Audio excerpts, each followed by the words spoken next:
And now a brief history of the Cheez-It cracker.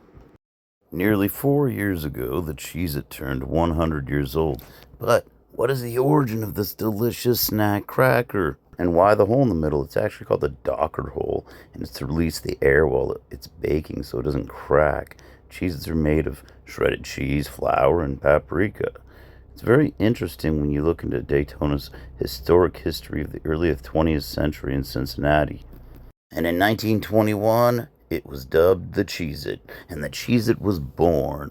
Green and Green also marketed the cracker as a baked rarebit, amazingly enough. So now that the Cheez-It's 100 years old, and now you know why it has that precious hole in the middle. Hail Dayton's Cracker King, the Wolf. In the 19th century, crackers are linked to Christian physiology and sectarian metal practitioners.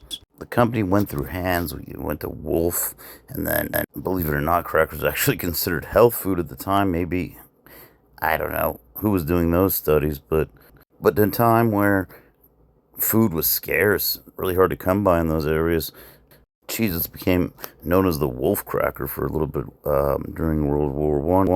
This is July 14th in 1918 when they wanted their boys in the front lines to have that, and I do quote, fighting bread, also known as jawbreakers, teeth dullers, hard bread, worm castles, and hardtack, just to name a few. You could see that Dayton crackers kind of started to take the trenches by storm through the company, Wolf's Company of Green and Green. After being baked in Dayton for nearly 80 years by the Green and Green, some said it was a Welsh rarebit, basically just toast with cheese spread on it in a cracker form.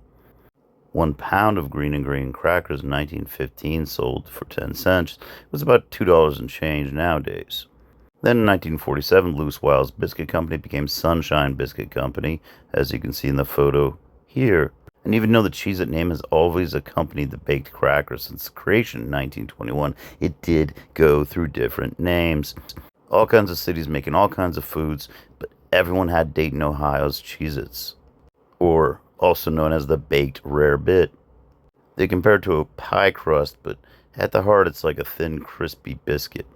So this thin, crispy biscuit, or a baked cracker, or rarebit known as the Cheez-It, continued to grow in popularity, and to this day, and now you know, history lesson, why they have holes in the middle.